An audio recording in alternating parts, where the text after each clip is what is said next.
Today I wanted to talk about content marketing. It's kind of a buzzword, but it's been around for a long time. It's been around for a lot longer than most of us realize. And I wanted to talk about content marketing because this is the way that I think we are going to effectively market to people now. There's still going to be regular marketing, what we call push marketing or advertising, where we get to interrupt people. We interrupt their radio stations, we interrupt their TV shows, we interrupt their drives with billboards, we interrupt the stories on the newspapers and the magazines. We will still have that, but we as a society are getting impatient and we're ignoring advertising. So we as business owners and marketers have to capture the public's attention some other way. And the best way that I have found, and I've actually been doing this for over 20 years, is to wait for people to show up and educate them on the things that they want as they're searching for it. And what I find is that I get exactly the people I need showing up at my website exactly when they're ready for me to talk to them. Write good content is a bad strategy because writing good content or producing good content of any kind should just be the thing that we do. If we're writers, we should be writing well anyway. If we're videographers, we should be shooting good video anyway. If we're podcast producers, we should be producing good podcasts anyway. That's the essence and the foundation of what we do, not an item that you have to check off. When the Colts talk about playing football, if you notice, and this is from 2 years ago, one of the 5 keys to a successful season is not win games. As if we're going to try that. You know that thing we should try? Drop number 4 and let's put win games in there. We're not going to have outstanding special teams. We're just going to win games instead. Now, he did use the word win. They're going to win third down, but they're not going to win games. That's just all of these things become a part of winning games. Now, I talked about how content marketing is old. Content marketing is at least 118 years old because this is from the Furrow, which is a John Deere magazine or journal from 1897. And what John Deere wanted to do is educate farmers on how to farm. Crop rotation, weed control, harvesting, any of these things that they could help farmers do their job better, they would do it. And so when it came time for farmers to buy their equipment, the thing they would look for was the company that was producing their John Deere plows. I need a plow, I read this magazine, I should call John Deere. Why? Because I trust these guys. Lego is another one. Anybody have kids? Anybody step on Legos in the middle of the night? My son has loved Legos since he was 3 and 4. He's 12 now. He still knows the day of the month that the Lego Club magazine is supposed to show up, and he gets agitated when it doesn't. Like it's on the 3rd or 4th. It comes on the 3rd or 4th every other month, and this is the month, and it's the 5th, and why isn't it here? He really gets upset. Not upset, but he just gets annoyed that his Lego magazine is not here. It's like, get your crap together, Lego, come on. But they are not, this is not a catalog, because he gets those too. This isn't just a list of, here's the latest package, or here's the latest set, here's how much it cost. It's more like stories on how do people build things. What do the Lego engineers do? How do the Lego engineers organize their system? How do they come up with new ideas for new sets? What are some of the quality control issues that go into this? And they're making Legos. I think they did one on how high could you stack Legos before you finally crushed the bottom one.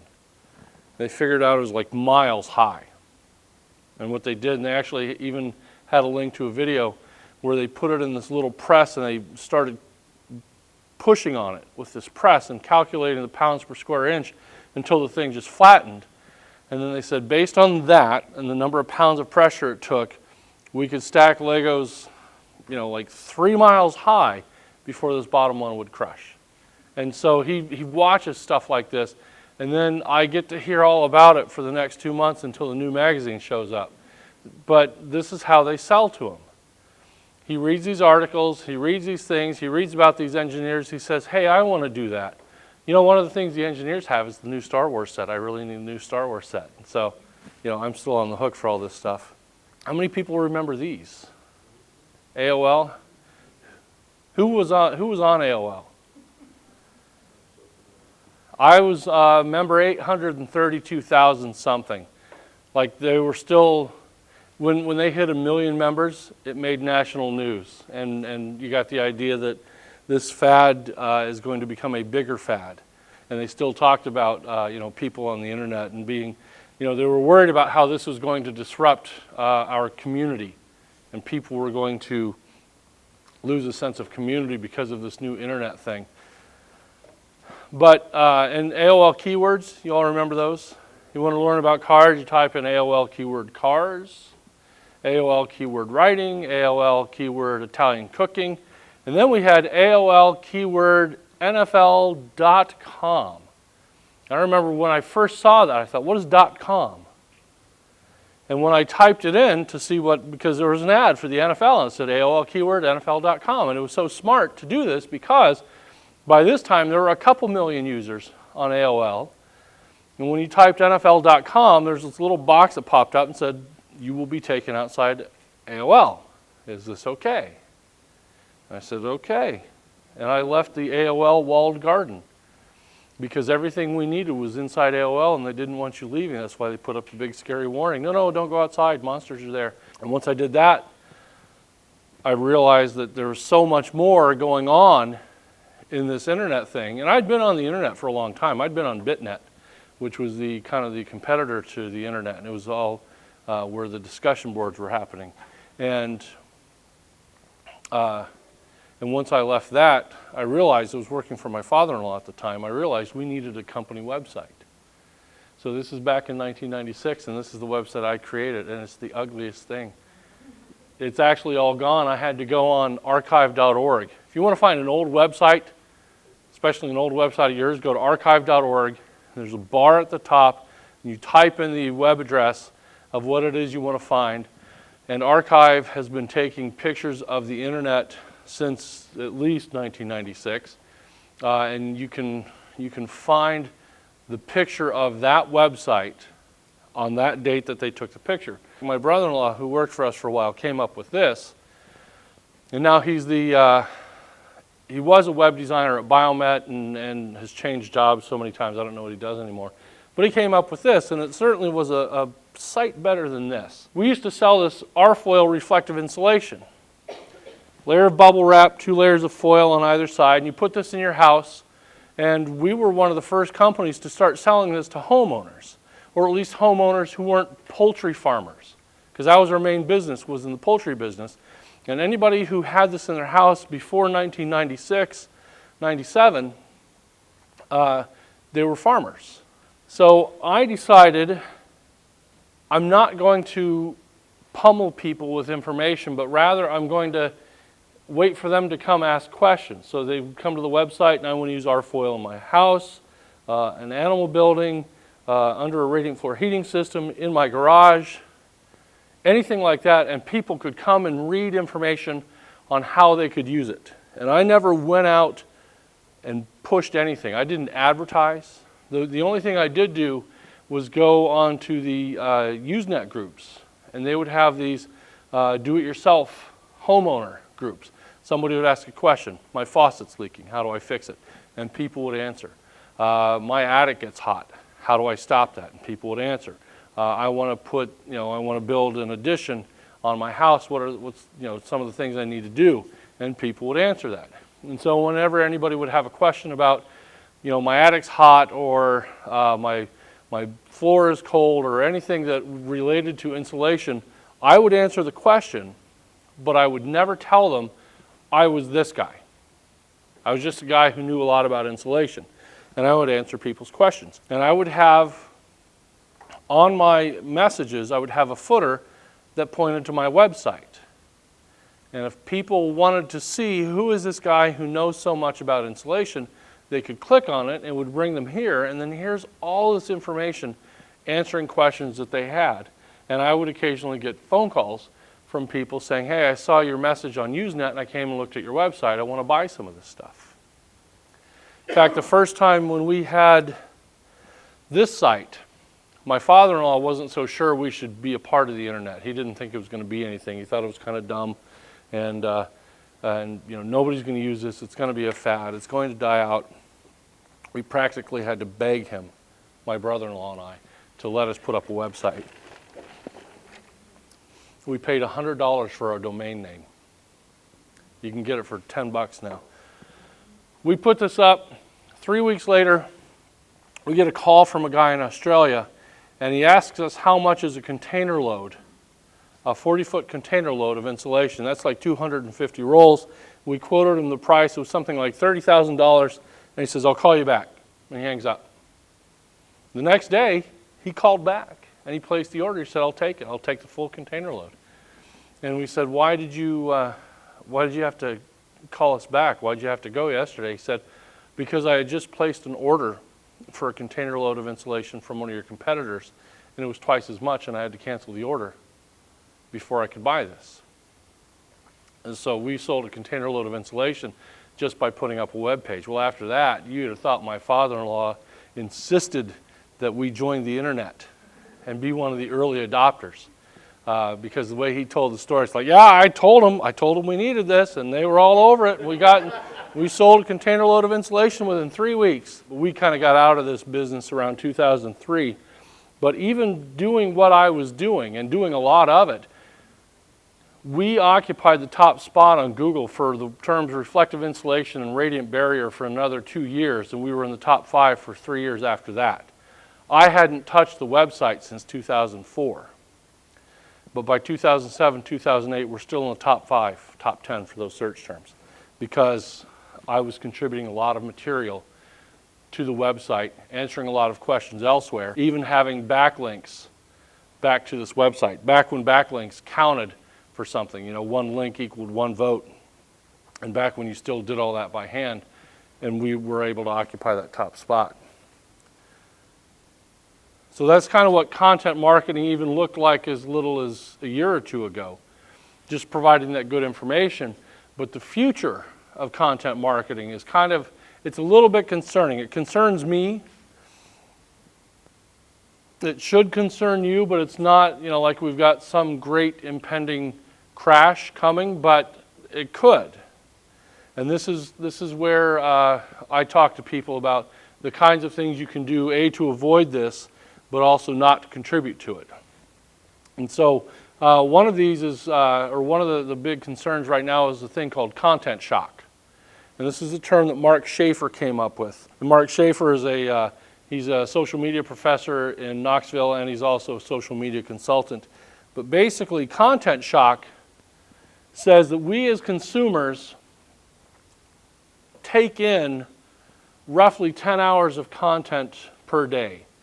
Everyone else likes to say consume content, and I hate that phrase. I don't know if it's the hard C sounds or what, but to consume content just sounds so impersonal. It basically, we read things, we watch things, we listen to things. Because content is really just words, images, and sounds. And so if we're reading, watching, listening, we're taking in all this content. It's news stories, it's blog posts, it's podcasts, it's videos, it's radio shows, it's TV. It's the stuff we read at home. We take in 10 hours a day. And that's not going to go up. It's increased slightly, but we're not going to change our content viewing, listening, reading habits. However, the amount of content is going to continue to increase. When Mark Schaefer started talking about this last year in 2014, he said the internet will be 600% bigger than it is now, last year, 600% bigger than it is now in 2020.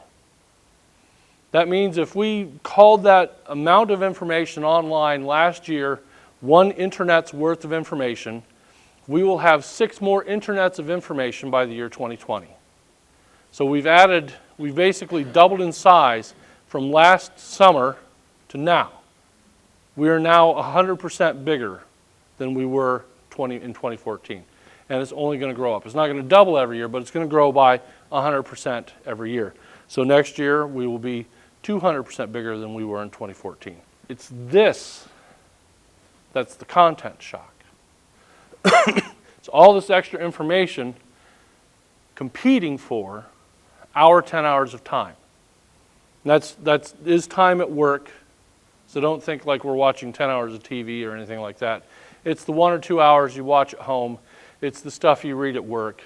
It's the stuff you listen to in the car. That's all competing for our time. So how do we as marketers cut through that? That's the big question. Some of the places that it's starting are what's called robo-writers. And we're starting to hear more about this. AP is starting to use those. And there's just article after article, and this is even last year, where companies like the AP and Forbes are writing all of these articles. They can write millions of articles in a few hours. Anybody play fantasy football? 1, 2, 3. Are you on Yahoo? You ever read the recap? Like how your team did? I'm on Yahoo. I've been on Yahoo for years, and I read that post-game recap. That is written by a company called Automated Insights, which is one of the 2 big robo-writer companies. What they can do, and it's kind of cool. It still worries me, but it's kind of cool. They can take all of this data and in some sort of Mad Lib-like algorithm, you put in all these formulas. Your team beat this team by this much. And then depending on how big the score is, if it's a narrow margin of victory, your team blanked the other team, squeaked by, eked out, barely beat something. But if it's a big blowout, like a 30, 40-point blowout, that little blank changes. Hammered, shellacked, spanked, whatever, beat by a wide margin, and it fills all this in. And it's got this formula that it follows. Your quarterback scored this many points, making him X place in the league. If your score was good enough to beat this many teams in your league, and just on and on and on. And it's interesting to read because it's nice to see how my team did. I like to see how well I performed. But when you look at the story, you actually read the story, you could just as easily write that story as a series of bullet points. Each sentence is a bullet point, which means each sentence doesn't actually flow into the next sentence. So anybody read Greg Doyle from the Indianapolis Star, sports writer from the Star? Excellent writer. I highly recommend you read some of his stuff. Doyel.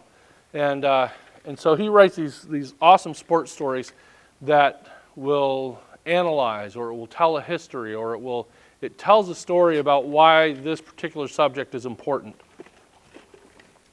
Automated Insights can't do that.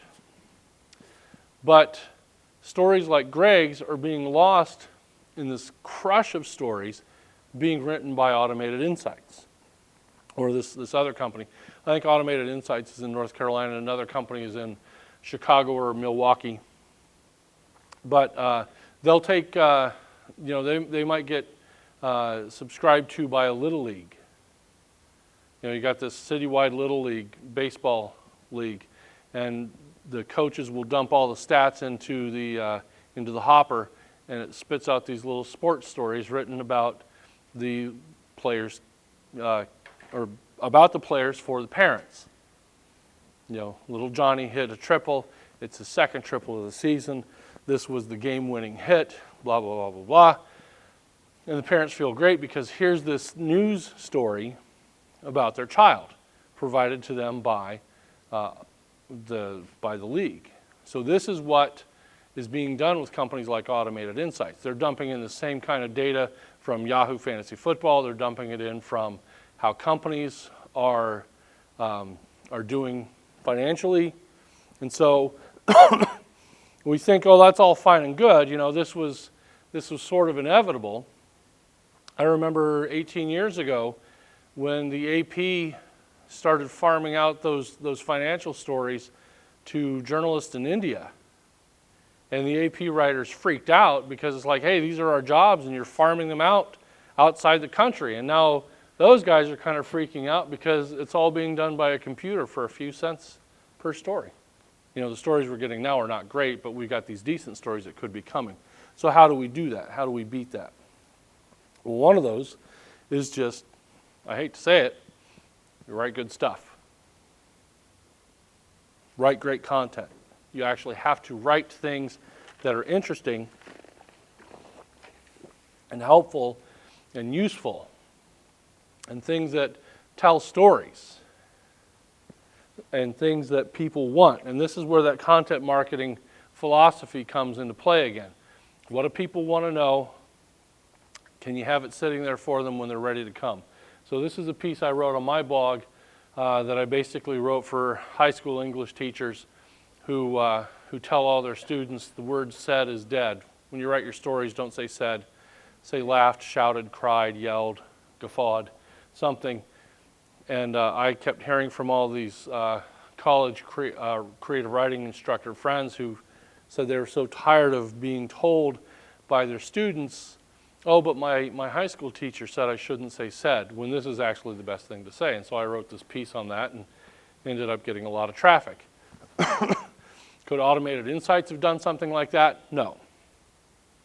But I had to write something like that to stand above what it is that most other people were doing. How many people use Google Analytics? Have you noticed the popularity of the phrase not provided on your blog? More people seem to be searching for not provided. Actually, what this is Google hates us. They are no longer telling us what keywords brought people to our website. They used to. In fact, this slide is kind of old because all of this will have gone away by now, and I would just have a couple of entries, and over 95% of the keywords on my Google Analytics are not provided. Why? Because people were cheating the system. When people were doing search engine optimization, you've probably all heard of SEO and search engine optimization. You have to have your website optimized so perfectly. It has to have keywords, right number of keywords, right number of times. It has to have them in the title. It has to be within the first 4 words of the opening sentence. Writing for that is terrible, especially if you have an opening keyword phrase of 4 words. And like you're supposed to lead with that. One time, I forget what it was, but it was like, hand washing for 20 seconds, question mark? You've got to be kidding. It was terrible. It was a terrible opening lead, but I had to do it. And so Google said, hey, we're going to stop doing this. We don't want anybody to focus on keywords. If I'm looking for the best hamburger in Anderson, Indiana, it used to be I had to write a blog post about the best hamburger in Anderson, Indiana. Anderson, Indiana's best hamburgers was a second post. Had to be completely separate. I had to use that phrase 3 or 4 or 5 or 6 times in a blog post. And I had to use the first phrase 3 or 4 or 5 or 6 times in a separate blog post. And then there's cheeseburgers. Best cheeseburgers in Indiana, or Anderson, Indiana. Anderson, Indiana's best cheeseburgers. So I had 4 posts to talk about the same thing. So Google got smart, and when they stopped doing keywords, they also said, you know what? We want you to focus on topics. We understand synonyms, and we understand syntax, and we understand that the best hamburger is the same thing as the best cheeseburger, and we understand that the best hamburgers in Anderson, Indiana should also give results of Anderson, Indiana's best cheeseburgers. And they said, so we're not going to tell you what key phrases and key words brought people here. We're not going to tell you at all. That's not provided, but we also want you to focus on topics, not keywords. So the best way to do that is to, and I don't think I have a slide for it, I don't, start looking at the page traffic. See which of your pages are bringing in the most traffic. If you've got one page that's bringing in at least 30, 40, 50% of the traffic over the rest of your site, chances are people are there for that topic. So you should write more about that topic. That's how you can tell, because this is no longer going to help us. I also used to preach a lot about Google authorship. And last year, in fact, over a year ago, they ended it. There are people who are still doing it. They didn't get this memo that authorship is no longer there. In fact, I was giving a presentation in Dayton when they also got rid of Google+, like March 2nd, 2015, as I'm sitting down just looking at the news an hour before my presentation, and I had a big session on Google+ in my talk, and this story showed up. I had to delete like 6 slides. So what are we going to do? I talked about this a little bit, but how else are we going to get people's attention with content marketing? Because unless you are a human writing machine with an MFA in creative writing and years of experience, and you're an excellent writer, and you can do this all day for 18 hours a day, you don't want to write a lot of stuff. There are some companies, in fact, a good friend of mine owns a company that serves, they do what I do, but they do it on a bigger scale. They do it for large companies, and they put together a newsroom model. And instead of having creative directors and writers, they have, the titles are news director and producer and editor, just like a newsroom, because all the people that he works with came from TV news and newspapers. So that's the model that they use, and they will work for companies that want 6, 7, 8 stories a day. I work for companies that want 8 stories a month, and I think that's a good pace. And as a result, we're able to give 8 great stories every month, not 6 okay stories every day. My clients get a lot of readers, a lot of returning readers, people who are interested because what we have to say was done well. Their clients get a lot of readers because when you write 8 stories a day, something's going to catch somebody's attention. They do not have people reading 8 stories a day. How many people read Mashable or Gawker, any of the Gawker media? They write 6, 8, 12 stories a day. Do you read them all? Do you like, hey, new Gawker story, hey, new Mashable story? Do you read those as soon as they come out? No. I tried it for a day. I couldn't even go a day. Like, new story, new story, new story. I got bored after the 4th story. So, so you write something like that, if you know you've got an audience of millions who are clamoring for that kind of information, but if you're not, you have to be effective, you have to be selective, you have to focus on quality, not quantity. We talked about topics, not keywords. The one great thing that content marketing does for us is it lets us be the experts. We get to be the experts in our field. I write about writing on my blog. I write about writing, I write about content marketing, I write about blogging itself as a publication. Content marketing is anything. I'm using the words interchangeably, content marketing and blogging, but content marketing is also podcasts, it's also videos, it's also photos, it's white papers and ebooks, it's regular books, this can be considered content marketing, it's webinars and seminars. I focus on the written word, but any of those things lets you be seen as the expert.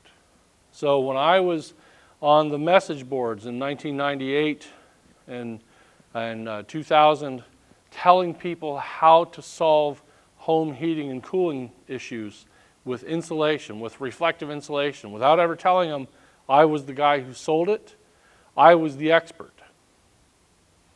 Whether I was or not, I mean, there are people who know more about insulation than I do, but they weren't there. And so I was the expert on insulation. And so people would call me with questions not related to the product that I sold. And if I knew the answer, I told them.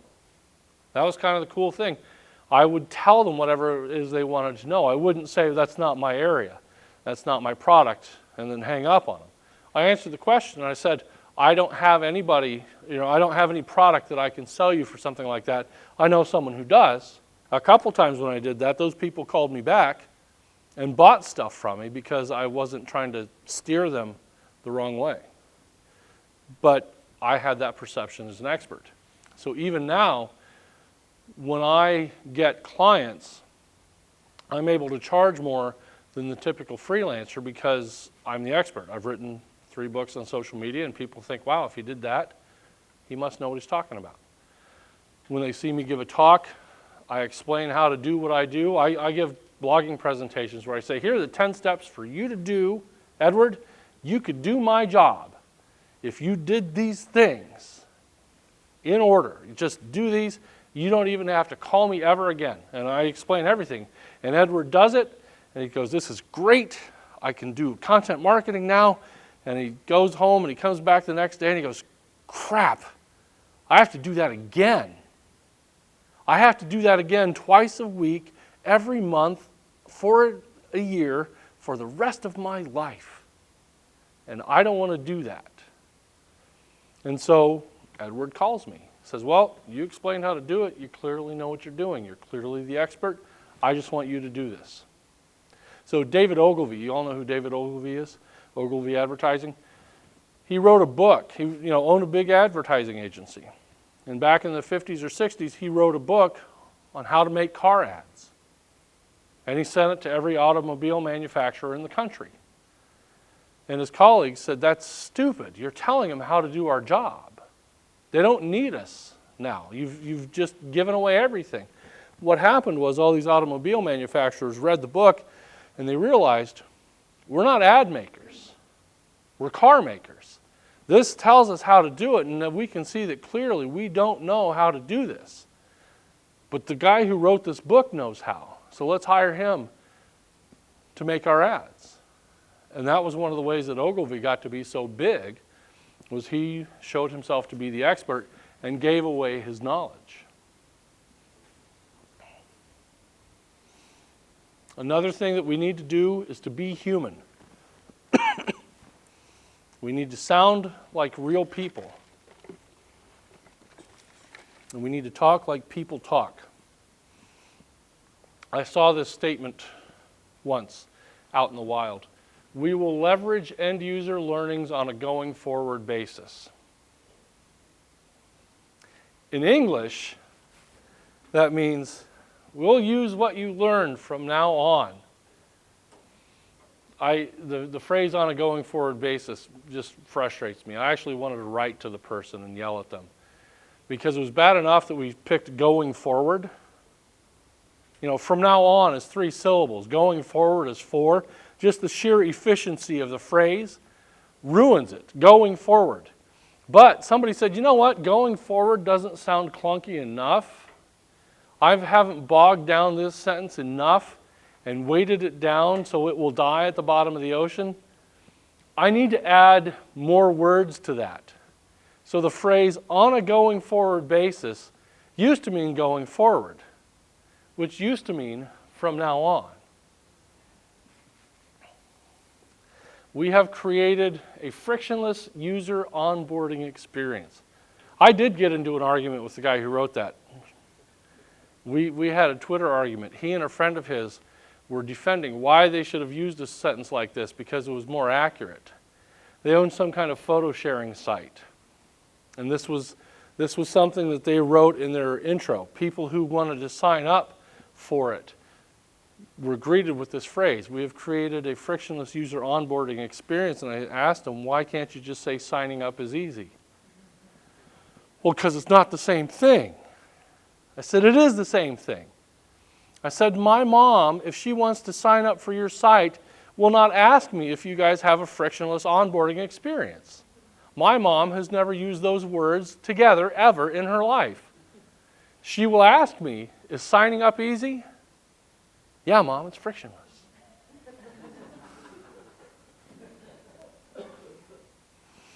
Offer exclusive content. Offer the kind of content that people cannot get anywhere else. And a lot of times, this means original research. And it doesn't have to be, earth-shattering, groundbreaking research. It doesn't have to be a national survey that you hire somebody for $10,000 to conduct. It could be that you create some kind of survey where you find the shopping habits of people in Anderson. You ask 100 people online, and you get them to fill out the survey. Turn that into some kind of news story, and you are offering exclusive content that nobody can get anywhere else. Partner up with people. This is a big one. So Allison's a graphic designer. How many web developer people do we have? Anybody? 2? A lot of web developers are not web designers. The developers write the code. The designers make it look pretty. It's like building a house. You got the contractors who put up the walls, and you got the decorators who make it all look nice. The decorators are not going to be able to put up the walls. The contractors are not going to make it look pretty. So you need to partner up with somebody who can help you do something, do the thing that you can't do. A lot of times when you, and I've done this for friends, I get a call from a certain kind of client and I can't take it either because I have a competing client already or because it's not an industry that I can serve very well or it's a workload that is either too big or too small for me. Because I've got my own well-defined niche of who I can work with. And if somebody falls outside of that niche, I don't try to make it work because I know I will fail. And instead, I call a friend of mine who does do that. I've got a friend who owns an agency that they do larger scale projects. I told you about the one guy who does those giant enterprise level projects. But I've got another guy who takes large projects and does work for like University of Indianapolis, redoing their entire website. And he's got a whole team of writers who can tackle this. And so I get those calls and I say, oh, you need to talk to Ryan. Or I get somebody who says, we only need 2 blog posts a month, and after not laughing at them, because you need at least 4, 8 is better. But I tell them, I'm not the one to handle that, but I know a couple of writers who could do great for you. And I make those referrals. So partner up with people who complement you, but also partner up with people who compete with you, but not really. Now, there are people who, and I'm friends with them too, there are people who compete directly with me. And we just kind of, shake hands and eye each other warily, but we're still at least nice to each other because I've referred business to them. Again, I'm working with a client, somebody else in that industry calls me and I can't do it, but this guy can. So do that, but find ways that you can work with people who you can introduce each other to your own audiences. My wife's a singer and a jazz singer, and I tell her to do this, and she actually does, where she will work with another musician, and they will, in their email newsletters, tell each other, hey, this is Rob. Rob's a jazz saxophonist. And Rob will tell his people, or he'll have a show and he'll have my wife sing, hey, this is Tony, she sings. And so now you've got these 2 audiences who might never know about each other. Now you've got one giant audience hearing about both of you. So for singers and artists, that's a great way to compete, or to collaborate. But for business people, we can do the very same thing. Web designers and web developers could easily share audiences and not compete with each other. Web designers and copywriters, marketers and PR people. So you name it, house builders and interior decorators, realtors and mortgage people. There's always somebody that you can connect with. Go where the competition isn't. Back in 1996 that we started that ugly-looking website for We International. And when a couple people started nosing around in that business, I started going to the Usenet groups and answering questions for homeowners and do-it-yourselfers. I wrote a white paper or an ebook on how to install reflective insulation in different parts of the house. Stuff that the competitors who had gotten online weren't doing. They had these little simple 4- and 5-page websites, and I started doing things they weren't doing. I know writers who have started podcasts in order to talk about writing. A lot of times they will interview other writers, or they will talk about writing news. There actually is writing news. Anytime the AP changes, like whether you can use what was the big one? Caused a lot of big stir. When they said you can now start sentences with the word hopefully instead of I am hopeful. My Facebook feed exploded. So, but I heard about that in a podcast from another writer. So you can do the things that if your competitors are doing it, don't try to do it more than them. You should be doing it better than them anyway, but do something that they're not doing. Sometimes I'm asked, how do I feel about recycling content? And I generally think that's a bad idea, because people who recycle content don't really recycle it, they reuse it. They take one article that they wrote on their blog and they tweak it a little bit and they write a guest post on someone else's blog, and then they tweak it a little bit more and it goes on to a third blog and a fourth blog and a fifth blog, but it's the same content over and over again. Or they will take 6 blog posts and cram them into a single document and print it out as a PDF or output it as a PDF and call it a white paper. But it's just recycled content. You can reuse content if you update old articles. So you wrote something 5 years ago and things have changed, and you could, if you wanted to, delete the old one and write a new one. But the old one still had traffic, and Google knows it's there, and Google likes things that have been in place for a long time. So what you do is you just rewrite it. Delete some of the old information, and then don't republish it with a new date, because remember, we still want longevity. But start pushing that out to people on Twitter and LinkedIn or Facebook or wherever and say, hey, I've updated this article to reflect the current laws or the current policies or the current whatever. Check it out.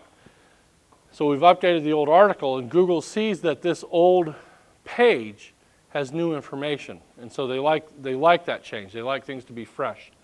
You can also revisit old topics. So if I have written a blog post about, I don't know, the CDC and the zombie apocalypse, and I can talk about 3 years later, 4 years later, what has been the result of that after 3 or 4 years, that's a great topic. Or another way to reuse old content is if you write a list post. Anybody write list posts? 5 reasons why you should do X. People love those. Readers love those. Bloggers hate them. They get tired of them. But readers love them. 5 reasons why you should stop using the semicolon. One I wrote, it's one of the most visited posts I have, is 5 grammar myths busted. Things like ending your sentences with a preposition is a myth. We can do that. Not starting your sentences with and, but, and, or. We can do that. And so I list why we are allowed to do those things, and in some cases why these should never have been rules in the first place. But when I talked about 5 grammar myths busted as opposed to where our grammar education went wrong, I get more traffic because it's a list. But then if I want to reuse that content, I take each of those 5 points and I expand it into its own blog post. Curation is another big thing. Curation is when you take other content from other places and share it with your own audience. Not a fan of that, with an exception. I'm not a fan of that because I know people who that is their entire strategy. Here is yet another blog post that I did not write. Here's another video I did not produce. I wanted you to see this cat video, and this cat video, and this cat video, and I had nothing to do with any of them. Here are all these great blog posts, and I had nothing to do with any of them. If that's all you're doing, you're really not serving any better function than an RSS feed. That's where you subscribe to a blog and you get it in your email or you get it in your RSS reader where you get all the articles. Sort of like getting a newspaper. I'm going to take the Indianapolis Star and I'm going to give it to you. Well, I'll just get the Indianapolis Star. If the exception is if that is up to 20% of your content marketing strategy, then it's okay. So if you were to produce one new piece of content every day, you can take a day off and say, here's what somebody else did. Finally, marketing automation. Has anybody heard of marketing automation? HubSpot, Marketo, or our own local to Indiana company, Right On Interactive. They make a marketing automation platform.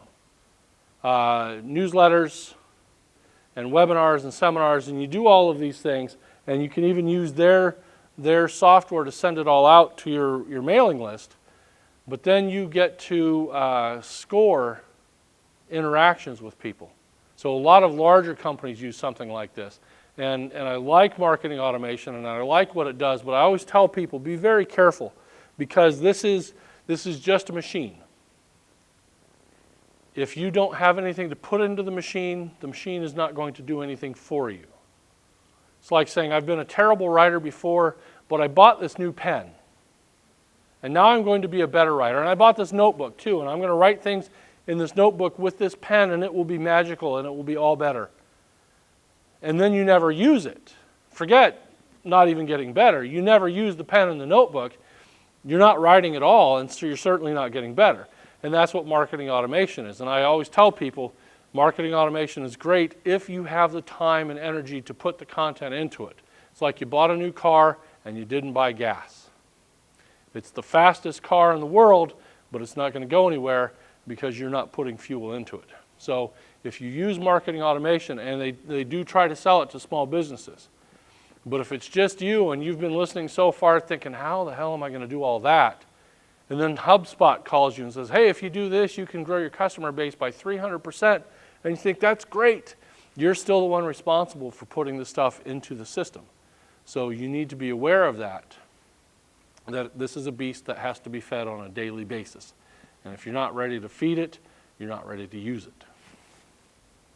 So the 3 simple rules of content marketing, you always want to do better, not more. If you want to avoid being part of the content shock and overwhelming people and being part of that information that people do not take in, do not consume, make it better. Make it better than everybody else's.